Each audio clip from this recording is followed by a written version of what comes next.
Hi guys. Hey, Hey, good. how's How it are you? going? Good, man. It's good to see the pack back together. It's good to see you as well, man. How's South Africa? It's night here. It's very far from Los Angeles, Yep. but we're out here making season three. I'll be out here for another 4 months, 3 months, something like All that. right. Oh, wow. Very nice. Yeah. It's Wow. exciting. Okay. Yeah. Well, fantastic. Well, we know it's getting a little late there, so we'll jump in so we don't take up all your sleep time because I know TV production is rough. Can you hear me, Um. dude? I have headsets, but I think Oh yeah. it's all right. All right, cool. Yeah. Yeah. All good, man. All good. Well, Ian, it's fantastic for you to join us to talk about One Piece season two. Hmm. I cannot remember if we covered this in the last interview you had with you, but how did you find yourself on the deck of the Going Merry for this live action adaptation of One Piece? I'd been at Marvel television for like 3 years, and those Netflix shows winded down, so I needed a gig. But it was, it was peak TV back then, and I was meeting on a whole bunch of shows, and everything was. I wasn't really enthused about anything. It was all kind of dark and grim, and I heard about this project, and it was pitched to me as like Pirates of the Caribbean meets Guardians of the Galaxy. I didn't know anything about the property, but that sounds like it could be like the funnest, biggest show on television, Mhm. and I wanted to see what it was all about. I've always loved. Yeah, I always want to do something that I would like to watch. I Yeah. always like to sort of push myself in new genres, and I'd never done anything that was like just strictly adventure. I love pirates, I love Guardians, I love the Legend of Zorro, Raiders of the Lost Ark, things like that. So that the chance to do an adventure movie sounded exciting or TV show. So I read the manga and fell in love with it. And, for all the hype of saying, well, you're going to do two, when you do the meets versus meets, it's somewhere in the middle. You don't normally pick two of the biggest things of all time and say you're going to do that. But, it really felt like it had the potential to be that. Um, and the story was incredible. And, we just kind of, it took us a long time to figure it out in season one. So I got the gig, and then we worked for almost 2 full years in the writer's room getting it right, Wow. um, Oh, which took us a long time. But when COVID hit in the middle, that kind of messed things up because Oh. shooting was going to be impossible. So Netflix sort of left us in there to keep making the scripts better. Mm. Um, and it took us a long time to sort of find the core of the show, how to balance things out between the manga, how to do a live action adaptation of it. We didn't even really know what we could do or what we could pull off. But it's so much fun. I fell in love with the characters first, and it even blew me away what we could accomplish in season one. So that's the short of it of how I ended up on One Piece. And then, Will, you know me, I never leave it. I'm always the first guy in the office, and I just wait till things get canceled to leave. yeah. Like once I have an The way to do office, I'm it. just Yeah. like I'm just used to it, so it's just I'll just keep coming in. Get it. You get it. Awesome. So you said that you read the manga once you heard of this opportunity. Did you watch the anime at all? We don't have the rights to the anime, which I learned, which was a relief to me because there's like 1,000 episodes of it. It's insane. Yeah. Yeah. Yeah. So, and I tend to, I'm a much more avid reader. I hadn't read a ton of manga before, but I'm a huge, DC, Marvel, all sorts of comic books, graphic novels, that kind of thing. So, reading it and thinking about how to bring it to life was natural to me. And then when it came to the anime, we don't even, again, because we don't have the rights when we cast actors, sometimes they look at it, but we sort of tell them not to because we want them to sort of create their own version of these characters, either Mm. based on if they want to read the manga, great. If they want to look at the script, the script should explain everything, and we're happy to talk to them too, but we don't really want to try to recreate those versions of those performances. We want to try to create Yeah. something Yeah. new while still being faithful to both the manga and the scripts. Nice, nice, very cool.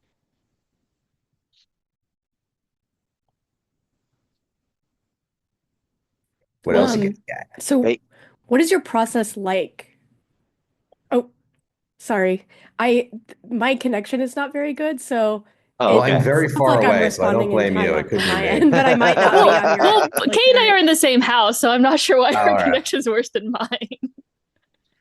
I don't know. I was gonna ask you if yours was laggy too, but sorry about that if that happens. For some No reason, my worries. connection is bad. Um, but what is your process like for adapting such a long-running story, whether that's the manga or the anime? Um, do you, as the writers, kind of pick the parts that you like the most and then make your own way with a new story, or is staying really faithful a big priority for the writers' room? It's a little bit of both. I mean, to me, the big thing, the big picture is we know we have 8 hours each season. And as someone who watches a lot of TV, the worst thing is, when I feel unsatisfied at the end of those 8 hours, knowing you might have to wait 18 months to 2 years for the next batch of it. And we did this well on Teen Wolf, Right. where every season we knew the complete story we wanted to tell from beginning to end, and we always looked at it as a movie, a 3-act structure, following what the main characters are going to go through. So we know what chunks of the stories, the manga we're going to do, the arcs, and Oda-san is so smart and how he sort of set this up. And I don't know how it works in manga. I know it's published weekly, but he delineates when the arcs begin and end. So I want to say in the first season we did, I would say 4 arcs, maybe 5 arcs. We did about the same this year too. So we can say like, well, episode 1 will be this long, 2 will be this long, and that's even before we start breaking the stories. So we know exactly what we're gonna try to capture. And then, obviously there's so many awesome moments in the manga that we just can't wait to bring to life. There are always some that we're like, can we even do that? And we find out, and then that becomes a budget and production issue to see what we can pull off. But we tend to aim always Yeah. incredibly high when we start writing it, and then, later we kill our darlings. But we've been so successful in capturing almost everything we ever wanted to on this show. So the show has a filmic quality, and even though the streaming rules of television kind of threw everything I'd learned in 10 years out of the window, we still like to have our episodes have beginnings, middle, ends. We tend to break them up into either one episode or two episode. We did a three-parter this year, but we want those elements to be mostly contained. But that's kind of the way the manga is structured too, which is awesome. And then it just becomes, when we pick the story we're going to do, what are the peaks and valleys of the story? What are the character moments we need to capture? What are the big crazy things that we know we're going to need a lot of stunts and CGI? And it's a process that is, I mean, what's dissimilar from something like Teen Wolf, where we're just making it all up and guessing. We're always taking the framework of what the manga create had. Um, but this, every time I read one of these things, the story is always like, yeah, I want to do this. There's never something that makes me want to shy away or just say we should skip this or ignore it. Nice, nice. Cool. Well, you mentioned like how it is with like Teen Wolf. So you like kind of like having those guardrails compared to Teen Wolf where we were breaking the story as we went along, and you like having maybe some like a through line at least for the story, and then you can start adding in, what makes y'all happy. Yeah, I mean, it does. I mean, what we did on Teen Wolf was a long road to insanity trying to make something up or, you know, Styles finds a severed head that turns into a spider in his locker, and it's like, what does that mean? I don't know. We'll figure it out later. And at 3 a.m. on a Wednesday night, a week before shooting, we would have some flash of inspiration, like, and that's where the spider head comes back into play.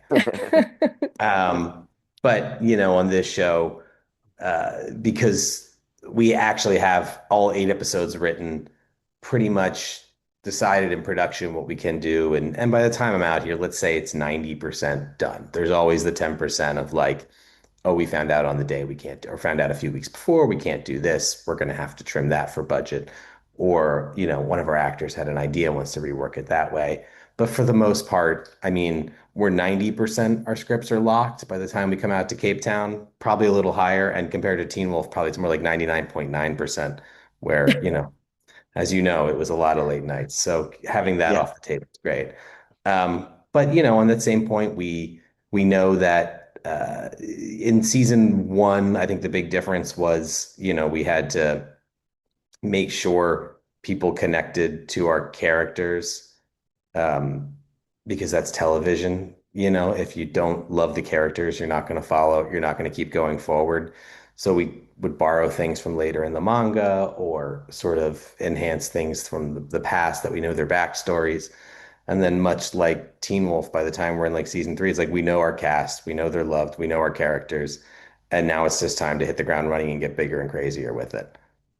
Well, staying true to them. right. Great answer. Nice, nice. Well, you mentioned staying true. How hands-on is Ichiro Oda, I hope I'm pronouncing that correctly, in when it comes to making this adaptation? Oh, very involved. He reads all our scripts. He approves all our casting. He gives us notes on scripts and outlines. So we're never too far. And he has an awesome, I mean, no one knows the story better than him. We always talk before a season about what's crucial to him about this arc. What does he want to see brought to life? What are the things we might be missing? And his notes are I've gotten notes from network executives for I don't know, way too long now. And getting notes from him are my favorite day of whenever they come back because he always has something insightful or realizes something we missed, a better way of telling the story or no one understands the characters better than him. And he also, if you there's a joke he likes, he always writes, "I love this. This made me laugh," and that always feels great Oh, oh. because you know me, Will. Wonderful. I'm pretty much in this for the jokes. Oh yeah. Yeah, yeah, yeah. Yep. Like I remember in season two, the script with the where Buggy dresses up as Luffy's lawyer. I I just thought love that that was bit. really funny. And he just wrote back like, I think his note was just like, this is very funny. I can imagine Jim Carrey doing this. And I was like, Ah. perfect. That's fantastic. Oh, what a compliment. Yeah. Yeah. Right. I love that That is moment. what, That was so yeah. great. But also that's all you know me, any kind of story beat, I'm happy to change. I just want a joke to land because I'm just like, it'll work. It'll be great. Yeah. Yeah. So, I know you're working in Cape Town and you also worked in Canada for Warehouse 13, right? Yeah. Toronto. So, yeah, so what's it like working in another country versus writing in LA? Well, we write in LA, obviously, and then we come out here to shoot. Um, I mean, big picture, Cape Town's wonderful. It's a beautiful city. It has everything we need. The crews out here are amazing. We never hear, we can't do this. We more hear, let us try to figure it out. And, 9 times out of 10, they do figure out how to take the Mary up a mountain or have a man with metal armor eat, swords and shit. They are, we never hear, they're always out here. This is probably the biggest project to ever be in Cape Town. So we have almost all the artisans, all the craftsmen, all the best camera guys working on our show. And, there's a strong community spirit, that's probably most similar to Teen Wolf, where, our crews, when we were in LA in that time, there wasn't a ton of stuff shooting in LA. And then we got that huge tax credit and we got all these amazing people out there. So we had some of the best people in LA working on our silly little werewolf show in Northridge. Um, and out here, it's the same kind of spirit. I love shooting here. It is very, very far from home. Both when I was doing Warehouse 13, I was a single man in my 20s. It was fantastic. Now I have three children at home that I miss very dearly. Um, and a wife, I miss her too. Uh, the whole family. Uh, but that's the sack we knew what we were getting into on this project. So but it's hard, but it is the work is when we get to see it when it's done, you do take a lot of pride in it. Fantastic. Fantastic. And you have to figure out the money. They have rand. So it's 100 rand to like Hmm. 590. So I'm constantly trying to like in my head, I had to learn to do a lot of math to see how much I'm paying on things. Or I just look at my Gotcha. phone, try to be cool about it, like no one suspects I can't figure out the Mhm. math. Oh, I'm Gotcha. getting a Great text. I'm gonna restaurants. look at my phone, but unrelated. Yeah. Yeah, Trust. unrelated. They call fries, French fries, both chips and fries.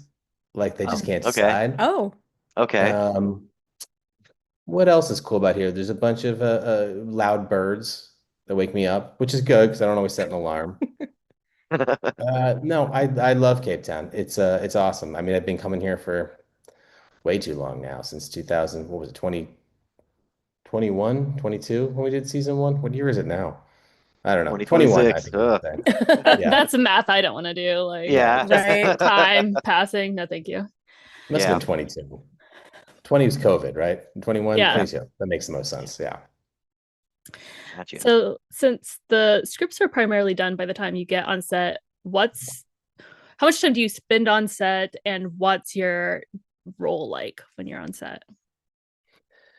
This show is different than uh with Teen Wolf, we would generally only be shooting one unit. When things got crazy, we might do a splinter unit, which is a smaller crew, less cameras. But this show is built to have basically two full units shooting simultaneously. That's why the show has two showrunners, because there's basically two shows shooting at the same time. Tomorrow we start shooting basically the director will start shooting episode 4 and 5 and episode 6 and 7 at the same time. Well, The guy who does our schedule is amazing, figures out how we can move Straw Hats and cast and do this story there, this story there. So they're constantly moving back and forth. So basically, my day is I wake up, go to set, answer 1,000 emails, go to a bunch of production meetings. People have questions about how this prop's supposed to work, how this scene's going to look. Try to find time to eat a salad because I have to be healthy now. I'm 40. I'm a little over 40. I'm in my 40s. Tomorrow, like the example, tomorrow I have one unit starting at 8 a.m. I'll be there for that. And then I have another unit shooting not on our lot, but at a wine farm far away. And that's not a spoiler because we shoot on wine farms all the time. Trust me, we're not turning the show into Sideways. Um, we do stuff to it.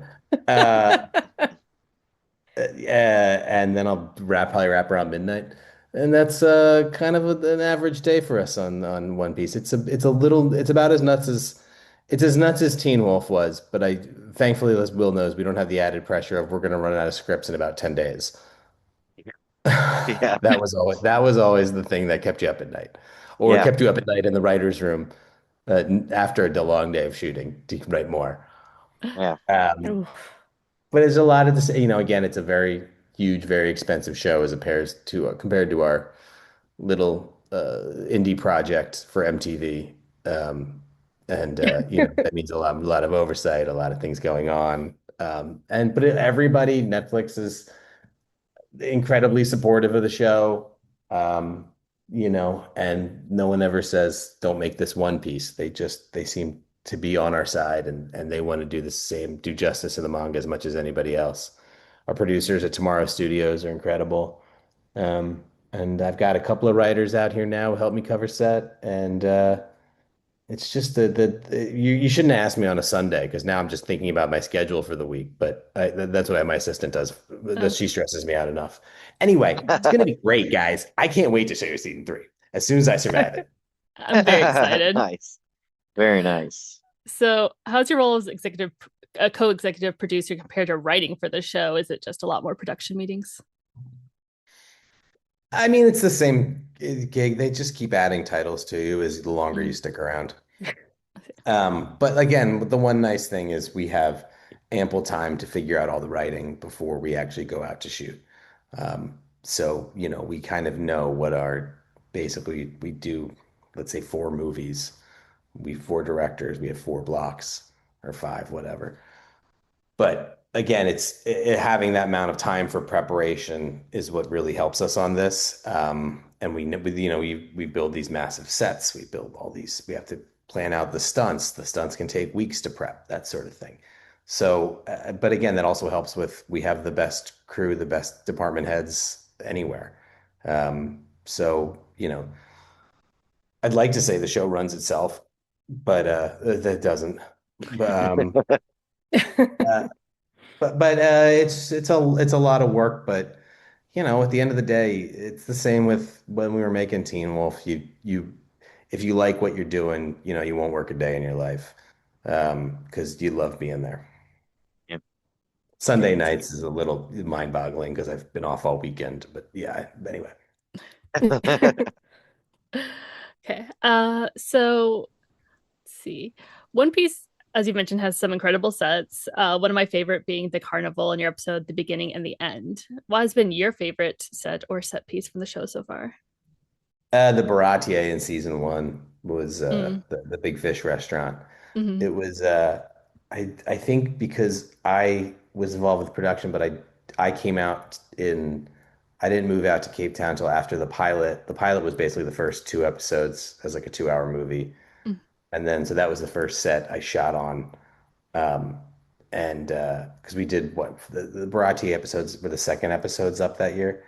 Um, and again, I hadn't been here. I had no idea what South Africa was capable of cooking for us. And the first time I saw that set, the exterior just blew my mind. And then the interior wasn't the exterior in the set was on another stage, but the full restaurant, the full kitchen, I'd never seen anything like that. And I mean, generally, like, you don't walk into the high school on Teen Wolf and be like, wow, they got lockers. Like, I mean, it's the police station. You're like, whoa, that's a police station. All right, that's a set. I mean, granted, our people were awesome. Those sets, our designs are incredible. But I'd never done a fantasy show where I'm stretching into another crazy world, and I had no idea how much of it was going to be practical, and then from there on, like everything we do is just mind-blowingly awesome, and uh, you just can't believe we're getting away with this on television.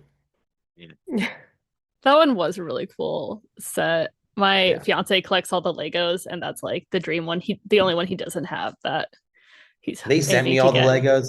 I'm I going saw to you say this. putting them together. I don't know how big your audience is, but did you try to build the Going Merry Lego?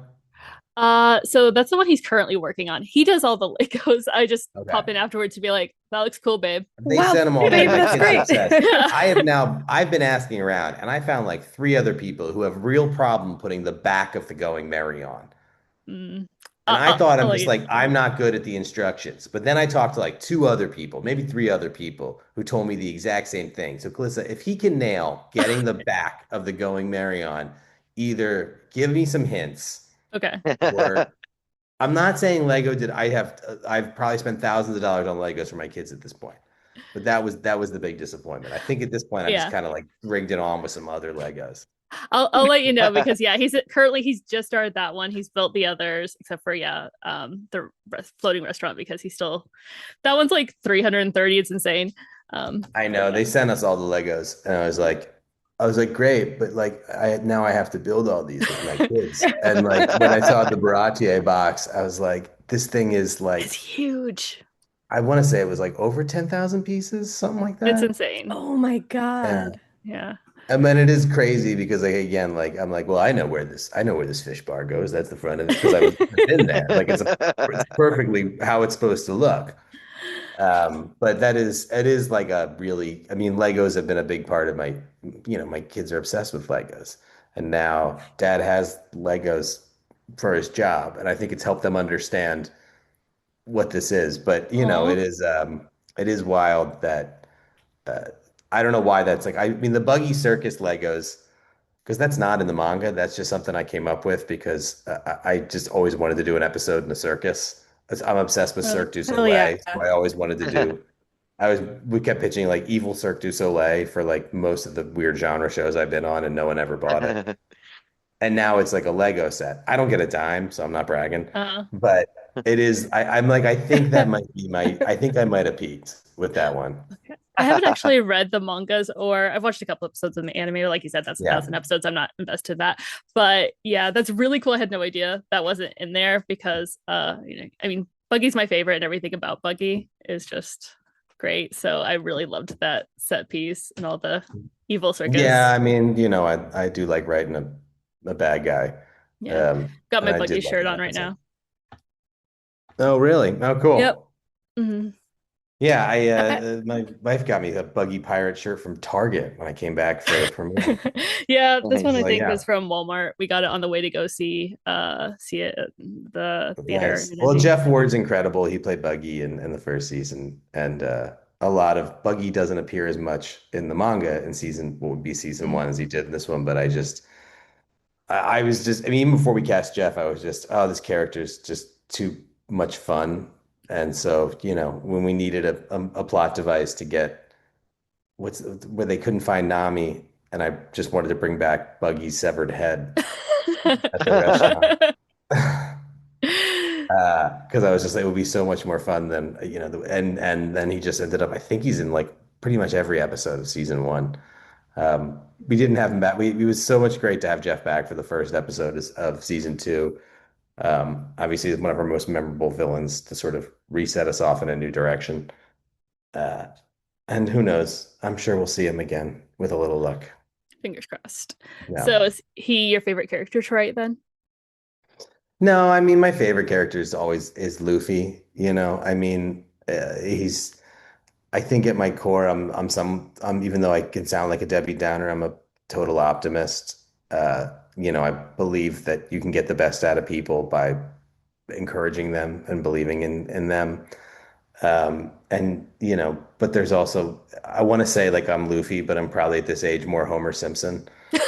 Um, there's just something joyous and just like damn. enjoying, like Homer just enjoys everything, and That's so does Luffy.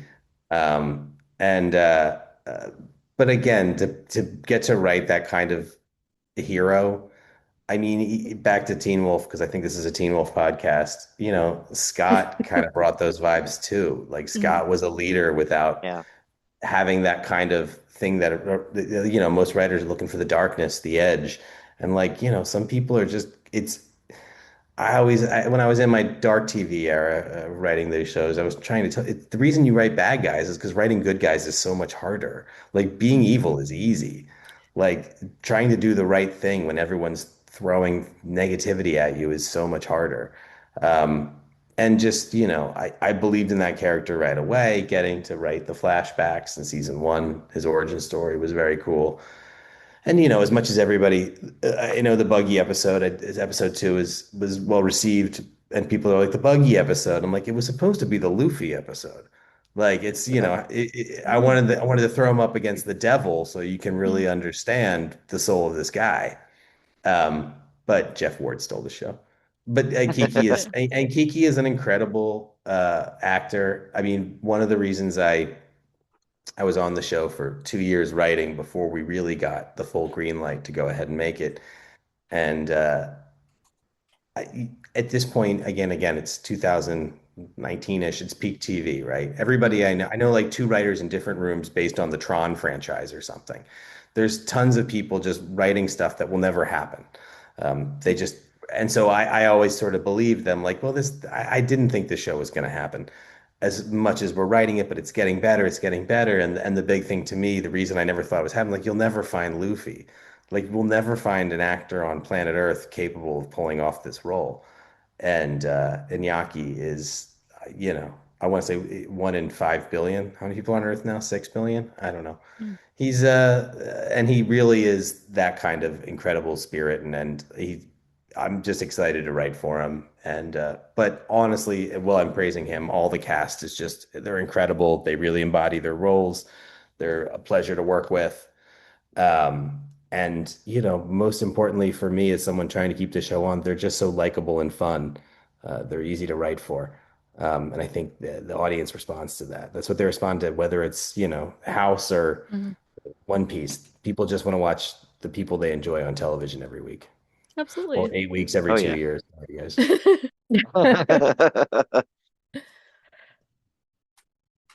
Um, so this is a Teen Wolf podcast, and I respect that the conversation is mostly about One Piece, but I'm sorry, I'm really stuck on, are you saying we could have had the Pack versus Evil Circus? Is that I don't know, something that you Joe. I don't know. pitched? Will, did I ever pitch my circ? I know I pitched it on Warehouse 13 a bunch and no I one don't ever bought remember it. an evil circus, so I don't know if that ever got Well, brought up, sir, but I've that would always have been been obsessed with amazing. like I really am really into Cirque du Soleil. I just think it's like every time I see it live, I'm just like, oh man, this is kind of how like superheroes could work. Like when I see Mm. people do this stuff. Uh, I definitely pitched it on Iron Fist. I don't no traction, but anyway, no loss there. Anyway, no, I probably did not pitch that on Teen Wolf because we were so desperate for ideas it might have actually made it in. That would have No, I been would have been I would have amazing. been really into Fun. that though. Yeah. Yeah, evil circus comes to No, Beacon Hills. Oh By the way, man. Will, I finally watched the Teen Wolf movie. I was Oh like, I yeah. know I'm like the last guy to watch it. I think it was on like it was streaming somewhere here, and I'm like, I've never Mm. seen this. It is 2.5 hours of Teen Wolf insanity. You guys really pulled that off. I don't know how, but I'm just like, it was like the Avengers Endgame of Teen Wolf. And like as someone who like it I was. have such Mm. poor memory of any of it. I was like, oh, it's the No Kitsune. Oh, I remember that. I'll say, but it was really fun to just see everybody back. Yeah, it was. It Yeah. really was. Kate, I think you're up. Yeah. Um, so you mentioned that your kids love the Lego sets. Have you introduced them to any other aspects of One Piece, like Oh, the they love the manga, the live action anime, show. the There's Okay. seven. Oldest is seven. I got boys 7, 5, and a daughter 3. So when I started the show, I only had one 6-month old baby. So I've been at this a long time now. Wow. And I remember when I probably met with Tomorrow Studios looking to get the gig. I did want to work on the project. I wanted something that, I wanted to write something optimistic and fun, but I probably also said the line like, I want to write something I can share with my kids someday. Like, I don't know that. I figure this will be like, I don't know how long this is going to go. But, got flashback to like a month ago, and I'm at the Grove with my all 3 of my kids watching the first 2 episodes on the big screen. They're obsessed with the show. They love it. I mean, we got Legos, we got sticker books. I don't think they know there's an anime with 1,000 episodes. I'm not We're trying to limit screen time in our house, so Mm. I don't think I'm gonna Right. let them know about that. Yeah. But also, one of the strange things is like, again, someone who didn't know the property that well. Once we came back from Africa, my family came out with me the first time. Like we started just seeing One Piece everywhere. Like you just see people wearing One Piece t-shirts and stickers on Mhm. cars, and you see the merch everywhere. And it's just like I don't know. This must have been there before. I just never put it together. So it was very exciting sharing the season 2 with my children. When it came out, I got to be home for 3 weeks. And, my wife is running up, she can't resist herself every time at Target when she sees some new One Piece merch. Everyone's got a stuffed chopper. Uh, they sent over all the Funko Pops for the new season. Oh. My son's been collecting Awesome. those. And then again, we have Legos everywhere. That's That's awesome. Um, awesome yeah. that they love it so much. Yeah. Yeah, And actually, it's great, speaking, and it does help with explaining why Daddy's gone with like, oh, Daddy's working on a pirate ship. Daddy's working with yeah. Luffy. He's a with Chopper. Um, but yeah, it's nice that it is like, there aren't a ton of family shows out there. I'm not going to come home and be like, hey kids, check out the new season of Presumed Innocent Daddy's been working on. Like they don't get And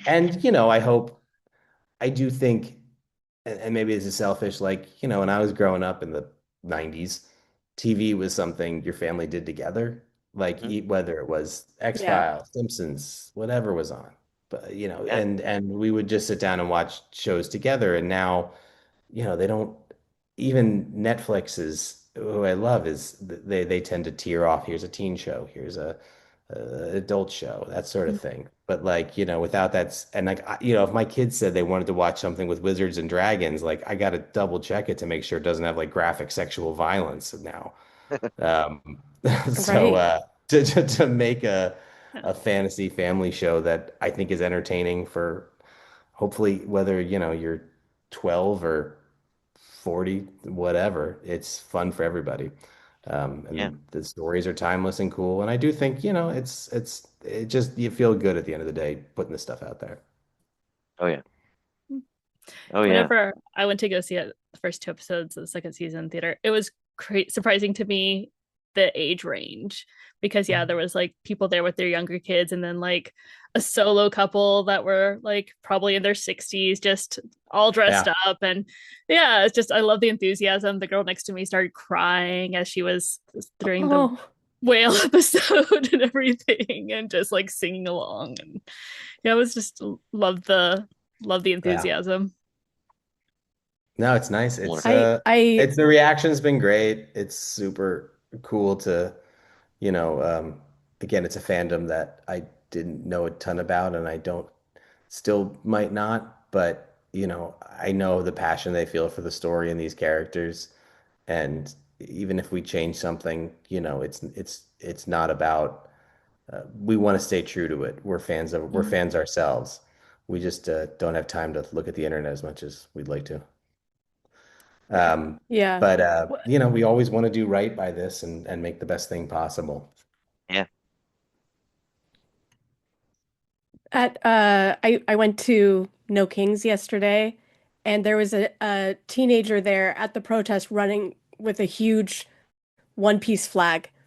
And I was like, "Oh, that's interesting, a One Piece flag." And I was there with a couple other people, and one of the other people said, "Yeah, I think that's just how Gen Z expresses themselves. It's like Viva la One Piece, right? You know?" I was like, "Oh, okay, cool." Well, Yeah. it's a powerful story and it's a powerful symbol about, freedom. Yeah. And Yeah. I think it's right that people adopt it for their own. I think that's kind of, part of the reason Odasan wanted to do a TV show is he wants One Piece to get bigger. And if we can be a part of inviting people into this world, great. Whether it's their next stop is the library to read the manga, or actually libraries. That's where I go. I'm sure you can probably find it online.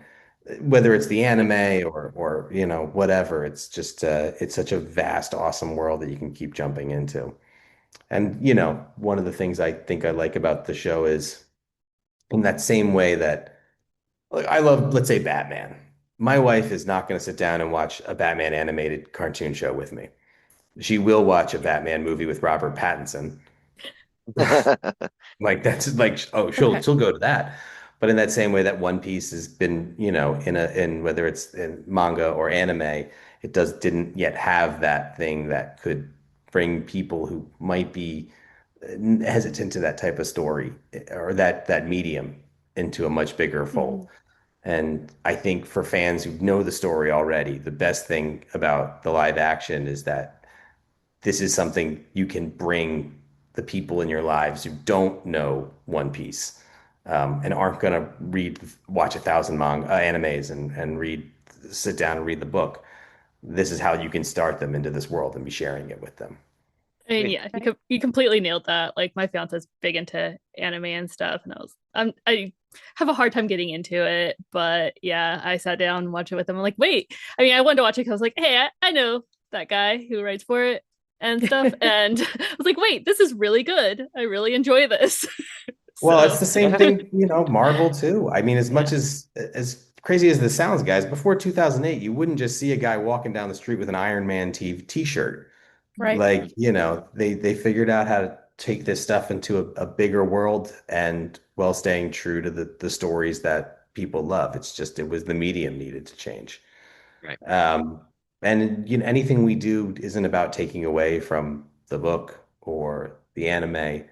Um, it's just at best, it's a gateway drug, Yeah. Yeah. Yeah. or just a compelling, fun time on television. There you go. True. Yeah. Kate. So you said you are still kind of learning about the One Piece fandom. How has your experience with the One Piece fandom compared to your experience with the Teen Wolf fandom? I guess people are passionate. I didn't really, as long as the thing is, like, I'm not an online engaging person. Mhm. So, but like everyone I meet face to face is always nice and cool and excited. And so if there's a negativity or hostility, I don't know about it, but I'm also not looking for it. Yeah, Um, I will say one thing that surprised me the most was when season one came out.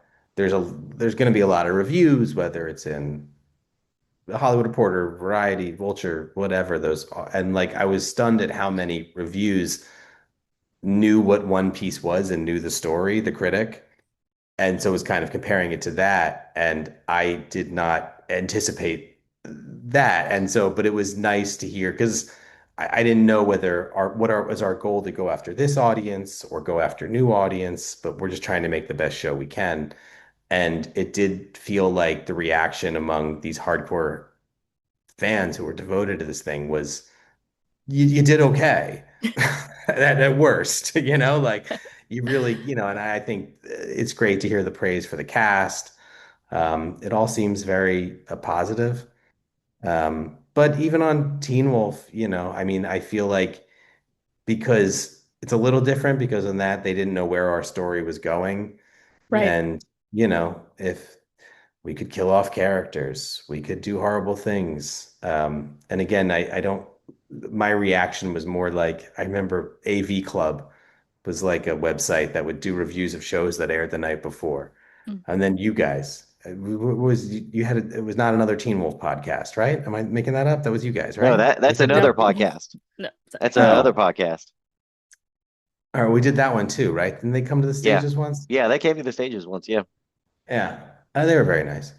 Yeah. Anyway, but everyone, it's always a thing where if you meet people, they tend to, even the stuff that they might gripe about, they just enjoy it. Um, and so I tend to avoid that wall of the blanks, the screen where you're kind of hidden anonymously. Gotcha. Gotcha. But I do like the 100% on Rotten Tomatoes. That felt really good. Oh yeah. I I bet. like Proud of getting I that. them bet. 100%, even though I think the count's like it's only like 24 reviews, so it's like a little because it's an average thing. Mhm. Mm. So, but I'm fine if people want to stop reviewing it because I'm happy to be Go at with you, but I yeah, got you. 100%. Yeah. Gotcha. fair. But I think season one was like an 86er. I don't know if you get the certified fresh award on TV, I don't but know. still, I don't it's know. Still something. good. Still good. Yeah. Yeah. Yeah. So David Dastmalchian joined the cast as Mr. Three for season two. We're big horror fans. We've seen him in a lot of different projects, and he's such a fantastic character actor. Did you get to work with him at all? No, I was doing when Little Garden was shooting. I might have been home by then. Covered the first three episodes last Oh. year. Well, another writer, Liz Hunter, was covering the Drum Castle episodes, the Chopper episodes. Those shot simultaneously. And then we did Little Garden last because we started in winter, and Little Garden was our jungle episode. Mhm. So we needed sunshine for that. It would not Yeah. work in the rain. So those episodes, I want to say, shot in like November and December. And because I was co-EP back then, the best job. You can just say, I'm gonna go now. Another co-EP, another writer is gonna cover those. That's not my life anymore. So I did not get to meet David. I loved his performance. I did get to meet him at the premiere. And he's an incredible actor. And he Yeah. brought so much menace and fun to that role. Well, sometimes these especially when we, season one was like Buggy's the weird villain. Now we've got like a dozen weird villains, and each of them found a way to make their characters unique, and bring something to them that no one else could. And David did such a fantastic job. So did all the villains last year. So, do you get any say in the casting? And if so, is there anyone you'd love to see join the cast? Our casting directors, Junie and Libby, and our South African casting director, Bonnie, they tend to they find us the best people. In history on the show, like I don't really like to play the dream casting game because Mm, for one, I don't know, we're in South Africa. It's a big commitment to come down here. And Fair. I also, as Will attest, know most celebrities by the names of the shows they're on. Like I'd be like, hey, night agent, what's up? Like, I don't know your real name. So, but they find such incredible, awesome people. I will say this season, Joe Trace, we have a character named Bon Clay, and Joe Trace really wanted Cole Escola for the role. And I said, you should not say that aloud because this never works out. Like if you want somebody, it's never going to work. But, God bless him and God bless Cole Escola because Cole was totally in on it and they are fantastic next season.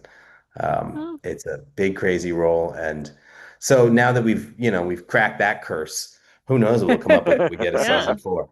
Yeah. But I can't wait Nice. for everyone to see what Cole's performance is. And we also cast Sholo as Ace. And he just he auditioned. I did not know he was like a fan cast before. But he really wanted the part and and he's just been also just awesome to work with. Um, everyone's great, but I'm always going to say that. I'm not going to tell you if anyone's a pain in the butt. I'm a professional. But Yes. no, it's so much fun out here. It sounds like I'm excited So to see next the season. the uh the Going Merry has a sheep for a figurehead. If you had a pirate ship, what would you want your figurehead to be? Oh, geez, I don't know. Beer tap. And there's the Homer That's my Simpson There answer. it is. Yeah, Yeah. there's my There's biggest the Homer's. motivation. That's a good Uh, one. yeah, no, I mean, the Love the Mary. That's another set that is always fun to be on or see brought to life. I don't even Yeah. know part of the reason we're shooting down here is because there was a show called Black Sails for many Mm. years, Mhm. and was a pirate show. So there were a lot of extra pirate ships, and there were also crews here who kind of knew how to do those kinds of world. And in season one, we were in more of a fantasy element of Black Sails kind of world. Now that we've expanded the kind of places we're going, uh, they've adapted awesomely. But yeah, that's where our boats are. Can't move pirate ships around once you build them in a, you can't, they don't float. They're just cars. We couldn't even sail them back if we wanted to. Gotcha. Gotcha. That's cool that there was a bunch of Yeah. pirate stuff though. Yeah. Yeah. No, it's Yeah. great. And a little treasure trove to bring into One I Piece. think Garp's Yeah. warship in season one that's definitely a Black Sails ship. Oh, really? And That's fun. not to give any spoilers for season, but we've repurposed it a couple of times, but it is repurposed out, and I think it's finally rotting and falling apart. So I think we used it in season two for some stuff. I don't know if we're using it in season three, but that boat has finally met its match. So if we ever get back Ah, to Garp's warship, it'll have to be a new gotcha. boat. Oh, But Gotcha. that thing had I think it had been operating for over a decade and finally just Wow. succumbed to termites or whatever. impressive though. Yeah, Yeah. Yeah, that's definitely major impressive. craftsmanship there. Yeah. Yeah. Uh, did writing for Derek Hale, a strong silent character, help y'all with the writing for Roronoa Zoro, another strong silent character? I guess. I mean, like Derek, by the time I joined in season three, he was more like the older big brother to Mm. everybody. Like his loyalties were kind of clear.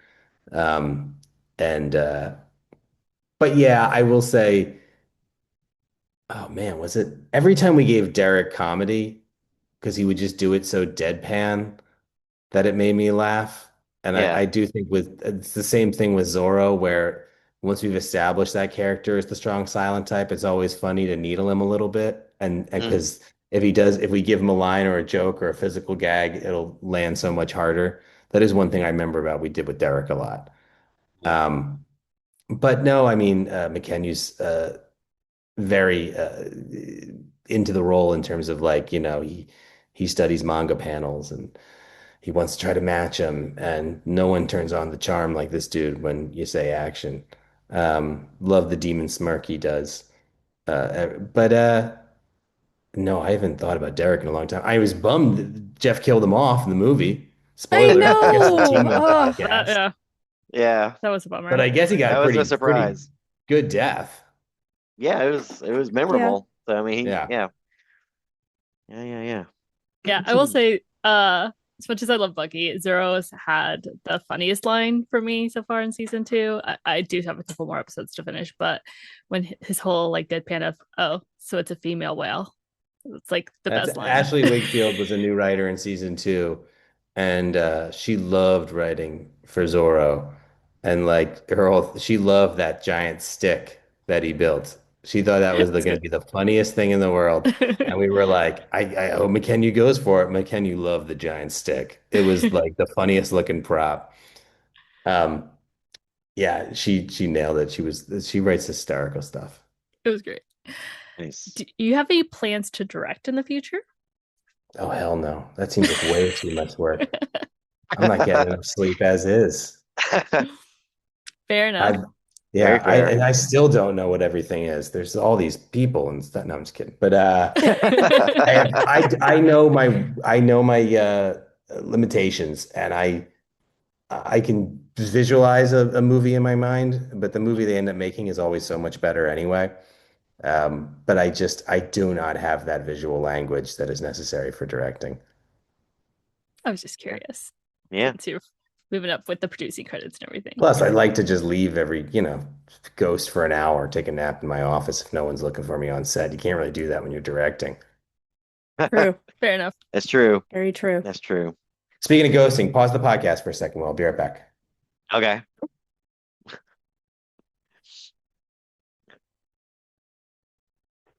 Well, Oh, the good. lag seems to have fixed, unless Yeah, that's good.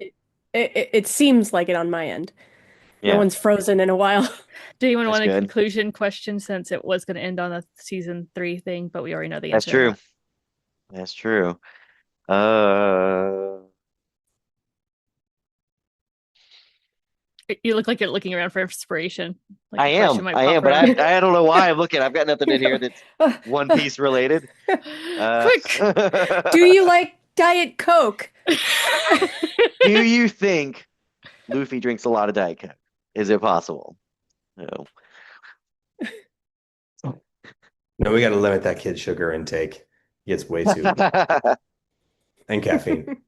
And caffeine. Got it. Got Yeah. it. Well, Ian, this has been a great joy to sit down with you again and to talk Yes, about the new absolutely. season of Teen Wolf of One Piece. Thank you for joining us. This has been Freudian. wonderful. Yeah, Yeah. Forden. Yes.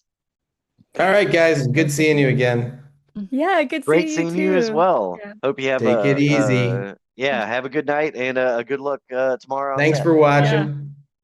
Paying absolutely. movie ticket prices. I was stunned that they charge people, and they said they were charging people for that. I was like, for TV, they get it home?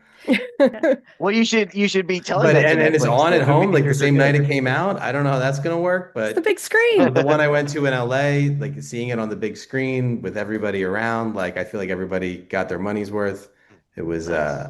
it was Yeah, awesome. it definitely adds to the experience. I mean, we saw the last two episodes of Stranger Things, and then yeah, the first two Yeah, when episodes I of saw that at home, I mean, I got three kids. I can't go to the movies. But it was I was home for Christmas break, right? Because it came out like New Year's Day, New Year's Eve, something yeah, like that. Hmm. And then when I did watch those episodes, I was like, this would have been incredible on a big screen. yeah. Yep. Yeah. It's So fun to have like and the when cinematic I'd seen experience. we had the premiere, we saw it the first episode, but I always wondered like, will the reverse mountain, the boat going up and the whale, like, is that gonna it always looked great when I watched it on my monitors. You know, we were in post and VFX, but like, is it going to hold up on a giant screen? And it totally did. It was awesome. Yeah. Nice. Yeah. I mean, it really does feel like, yeah, truly a cinematic experience seeing it there. So That's yeah, us. get We're it. cinematic. Yeah. Awesome. All right, man. Well, you Yeah. have a good night and good luck with shooting tomorrow. Yeah. All right, Yeah. buddy. Bye. All right. Talk to you guys See later. ya. See you next Bye. time. Bye bye.